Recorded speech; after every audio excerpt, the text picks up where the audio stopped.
In other business news now, the impact of politics on the domestic business landscape remains under the spotlight. It comes as South Africa enters the 7th administration following the inauguration of President Cyril Ramaphosa yesterday. The local market is now awaiting the finalisation of the Government of National Unity. It remains an area that has seen a level of uncertainty after the 2024 elections. We are joined now by Director at BDO Business Restructuring Services, Christopher Rey, to talk more about these factors.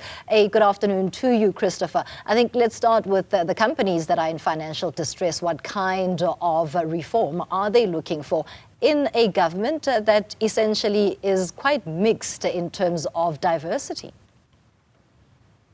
Yes, thank you, Tumisang. Thank you very much for having me. It's a privilege to be on your show. I think that with the Government of National Unity, we really are looking to them for clear economic policies. I think when there is clarity, when there's certainty, investment can flow into the country. And certainly in financially distressed businesses, which there are many of in South Africa, in the current economic landscape, they are looking to the Government of National Unity to have and sing from one voice in terms of economic policy. This will really facilitate investment into businesses. We see distress across the construction sectors, especially in the retail sectors these days. A lot of restructuring taking place there, and obviously, ultimately, the goal is to safeguard employment, and that's really what restructuring is all about in South Africa. The specific targets that should be hit by this government, given the difference in ideologies, what should it be? Because the prospects of a policy designed to spur economic growth really is not a matter of consensus among these political parties. Well, I think that there needs to be a certain level of consensus amongst the Government of National Unity around the important aspects of stoking the economy. I always use the construction sector, for example. Since the 2010 World Cup, we have just not seen the stimulus into that particular aspect of the economy. And if we are going to safeguard and grow and protect businesses in the construction sector, there has to be consensus from a policy perspective, especially economic policies around and so on. So yes, I hope to see that out of the Government of National Unity. I don't see it as an immediate panacea for all of the problems. We're probably looking to medium to long term for those policies to start to filter through, and for the government to actually see the changes in the economy, if I can put it that way. You mentioned it's not an expectation that's immediate, and the time frame is a medium to long term one, but how much of that is going to feed into a uncertainty that is maybe long-lasting than what a South African economy needs for the business landscape? Well, I think we've seen it even in the last 24 hours, especially how we communicate to the international community, which translates into effects on the rand and the dollar.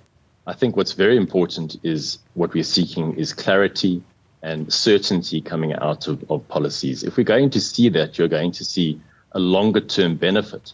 When those policies are rolled out and put into effect into our economy, you'll really start to see those that invest in our economy and those that invest in distressed businesses being happy to do so. And the benefits flow from that organically.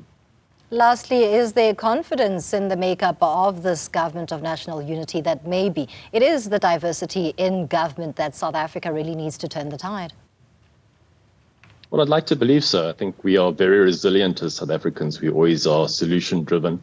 And I think that by putting the right ministers into the correct portfolios, hopefully that will also rid us of systemic problems that we have. When financially distressed businesses interact with the value chain, as we call it, you need a business that is able to operate without encumbrance, without systemic issues that prevent them from growing. And I can tell you that there are many financially distressed companies in this country that really need that clarity, that when they need access to finance, for example, they know where to go, where it's not so onerous on them that it actually makes their life more difficult. And really hoping that, seeing it as a glass half full situation, that we're on the cusp of something great in our country, and that the leadership can really take that policy and economic policy consideration forward with strength. We'll leave it there with Christopher Rey from BDO talking to us this afternoon about what is expected from the 7th administration, a government of national unity, the formation of it in terms of feeding into economic progress in South Africa.